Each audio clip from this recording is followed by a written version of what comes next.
नमस्कार. मी अशोक चिंचोले. बोला तुम्ही ऐकतो आम्ही भूकंप न्यूज यूट्यूब चॅनेल.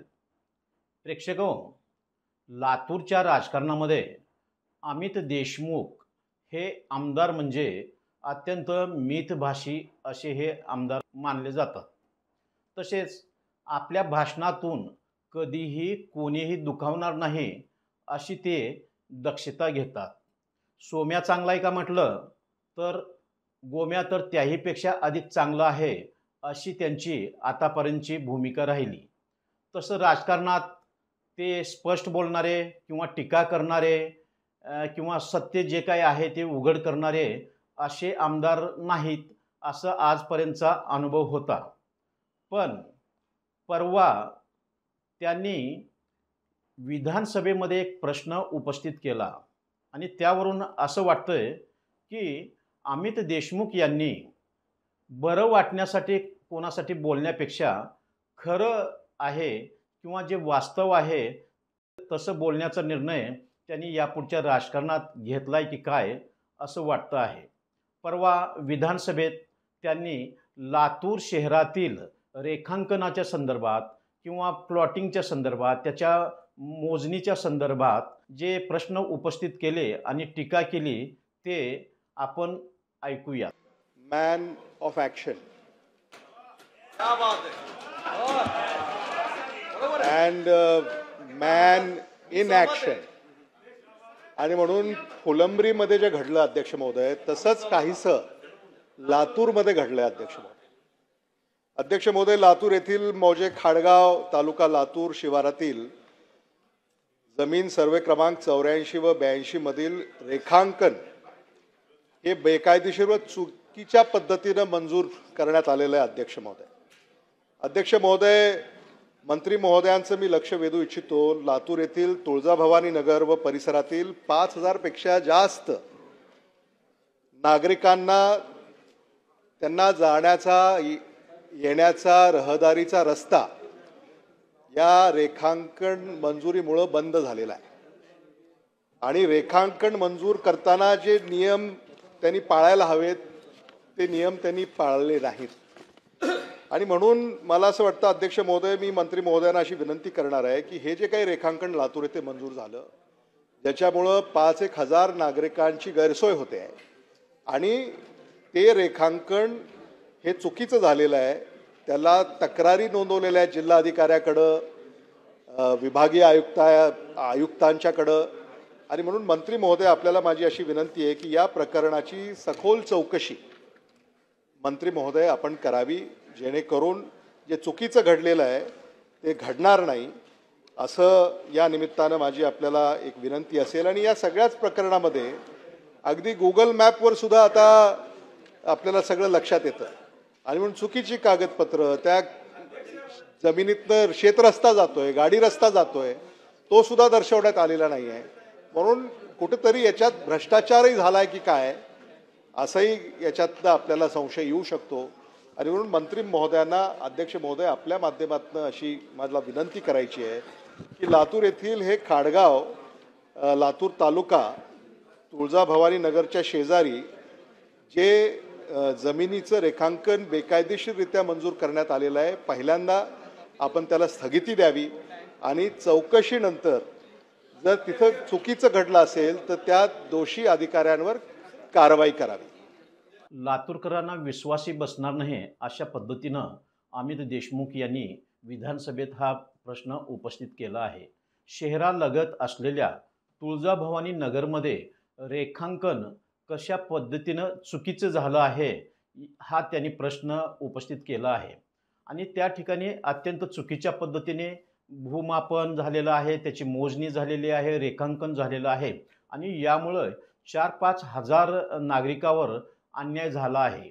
आणि त्यांनी या आपल्या प्रश्नोत्तराच्या वेळी जो प्रश्न उपस्थित केला त्यामध्ये तर त्यांनी या संदर्भात मोठ्या प्रमाणात भ्रष्टाचार, गैरव्यवहार झाला असावा अशी शंका व्यक्त करून या प्रकरणी जे कोणी दोषी आहेत त्यांना शिक्षा करावी अशी मागणी त्यांनी केलेली आहे. खरंच अमित देशमुख, तुम्ही आत्ता तरी किंवा यापुढे तरी खरं बोलायला आणि कुणाचा मुलाहिजा न ठेवता बोलायला सुरुवात केली पाहिजे. आपण विधानसभेत आणि मंत्रालयात किंवा मंत्र्यांच्या दालनामध्ये वेगवेगळ्या ठिकाणी जे बोलत आहात, आत्ता नुकतंच त्यांनी परिवहन मंत्र्यांची मंत्रालयाच्या दालनामध्ये भेट घेतली आणि त्यांनी असं सरळ सरळ आरोप केला की शेतमाल घेऊन जाणाऱ्या वाहनांना RTO अर्थात परिवहन विभागाचे अधिकारी अडवतात आणि त्यांच्याकडे पैशाची मागणी करतात, असा सरळ आणि स्पष्ट आरोप केला आहे. या प्रकरणी चौकशी करावी असं परिवहन मंत्र्याकडे त्यांनी उल्लेख केलेला आहे. एवढं खरं आणि वास्तव त्यांनी पहिल्यांदाच बोलायला सुरुवात केली आहे असं निदर्शनास येत आहे. आता काल विधानसभेमध्ये जमिनीच्या भूखंडाच्या संदर्भात मोजणीच्या संदर्भात जो विषय उपस्थित केला तो खराच गंभीर आहे. या संदर्भात मोजणी करण्यासाठी लातूर येथे उपअधीक्षकाचं एक कार्यालय आहे. त्या कार्यालयाची तर एवढी बदनामी झालेली आहे की ते कार्यालय म्हणजे नागरिक आणि जनता, शेतकरी यांना अक्षरशः नागवत आहे. पैसे घेतल्याशिवाय त्या ठिकाणी कोणतंच काम होत नाही, अशी तेथील स्थिती आहे. अक्षरशः अनेक भूखंडधारक शेतकरी हे तिथं रडकुंडीला आलेले असतात. एकतर त्यांची मोजणी केली जात नाही, मोजणी केले तर त्याचं रेखांकन केलं जात नाही, त्यासाठीचं प्रमाणपत्र दिलं जात नाही आणि खालच्या मोजणी जे करणारे अधिकारी आहेत त्यांच्या संदर्भात वरिष्ठाकडे तक्रार करायला गेल्यास ते तुम्हाला जिथं कुठं जायचं आहे ती जा, काही फरक पडणार नाही, अशा पद्धतीनं त्यांची उद्धट उर्मट अशी भाषा आहे. ब्रिटिशाईपेक्षा भयानक स्वरूपात ते नागरिकांना वर्तणूक देत आहेत. लोक अक्षरशः आत्महत्या करतील, जिथं कुठं त्यांचं ऑफिस आहे त्या प्रशासकीय इमारतीच्या पहिल्या मजल्यावर तेथून उड्या मारून आत्महत्या करतील, एवढी भयानक स्थिती त्या कार्यालयाची झालेली आहे. एवढा त्रास होत आहे. शिवाय अमित देशमुख यांनी जे रेखांकनाचा प्रश्न उपस्थित केला तो महानगरपालिकेशी संबंधित येतो आणि महानगरपालिका अंतर्गत जे काही नगररचना विभाग आहे ते तर प्रचंड बदनाम झालेला आहे. अमित देशमुख यांचा येथील डॉक्टर वर्गामध्ये एक मोठा वावर आहे. नव्हे तर अनेक डॉक्टर्स हे अमित देशमुख यांचे समर्थक आहेत. अमित देशमुख यांनी खरंच एकदा खाजगीमध्ये त्या डॉक्टरांना असं विचारावं की त्यांचं हॉस्पिटल बांधण्यासाठी, त्यांच्या हॉस्पिटलच्या परवानगीसाठी, त्यांच्या हॉस्पिटलचे युटिलायझेशन प्रमाणपत्र मिळवण्यासाठी कोणाला आणि किती लाख रुपये दिले हे जर त्यांनी विचारलं तर या लातूर शहर महानगरपालिकेमध्ये कसा सावळा गोंधळ चालू आहे हे निदर्शनास येईल. या शहरामध्ये जवळपास 90% इमारती ह्या अतिक्रमणित नाहीत पण बेकायदेशीरपणे बांधलेल्या आहेत. असे हे इमारत बांधणारे परवाना तर रीतसर घेतात पण त्याचं बांधकाम रीतसर केलं जात नाही. अक्षरशः साईड मार्जिन सोडली जात नाही.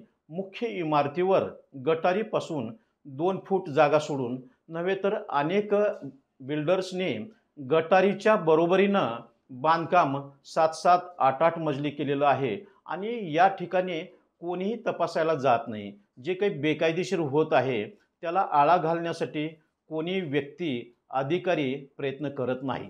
बरं, असा हा प्रकार काही आज किंवा काल चालू झाला आहे असं नाही, तर गेली काही वर्षापासून या लातूर शहर महानगरपालिकेमध्ये काम चालू आहे.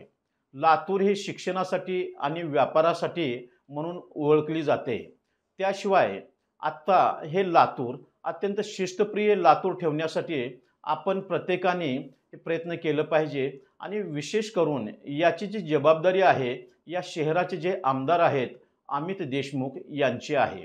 खरं तर अमित देशमुख यांचा कार्यकाळ बराचसा सत्तेमध्ये गेला. आत्ता ते 2 टर्म झाले विरोधी पक्षात आहेत, पण त्यांचं वर्तन आतापर्यंत सत्ताधारी आमदार असावं अशाच पद्धतीनं झालं. आपण बच्चू कडूसारखे आमदार पाहतो किंवा इतरही आमदार आहेत. विरोधी पक्षाच्या आमदारांनी अक्षरशः वास्तव समोर जनतेच्या मांडलं पाहिजे किंवा सभागृहात मांडलं पाहिजे आणि ज्या चुकीच्या पद्धती या शहरात, मतदारसंघात, राज्यामध्ये घडत आहेत त्याला आळा हा निश्चितच बसला पाहिजे. आत्ता अमित देशमुख यांनी या निमित्ताने जे वास्तव आहे किंवा प्रशासनामध्ये जो सावळा गोंधळ चालू झालेला आहे या संदर्भात जे कडू वाळकं तोडण्याचा प्रकार चालू केला आहे त्यांनी यापुढं हे निश्चितच चालू ठेवलं पाहिजे. शिवाय अमित देशमुख यांनी लातूर शहर महानगरपालिका असेल, त्यातील नगररचना विभाग असेल किंवा उपअधीक्षक भूमी अभिलेख किंवा जिल्ह्याचं भूमी अभिलेख अशा ठिकाणी अमित देशमुख यांनी आता आपण आक्रमकपणे पुढे यायचं ठरवलंच आहे. तर या दोन्ही ठिकाणी महिन्यातून किमान एक तरी बैठक घ्यावी आणि लोकांना तिथे बोलवून त्यांची कुठं आणि कशी अडवणूक होते हे बघितलं जावं. निश्चितच अमित देशमुख आपण 24च्या विधानसभा निवडणुकीमध्ये आपला अक्षरशः एक काटावर विजय झाला असं झालेलं आहे. ढकलपास असंही म्हटलं जाते. जर आपण हे दोन क्षेत्र एक लातूर शहराचं नगररचना विभाग, महापालिका आणि उपअधीक्षक भूमी अभिलेख याकडे जर आपण लक्ष दिलं आणि या ठिकाणी नियमित बैठका घेतल्या, आढावा घेतला तर आम्हाला नाही वाटत की तुम्हाला आगामी विधानसभा निवडणुकीमध्ये कमी मतं मिळतील. धन्यवाद.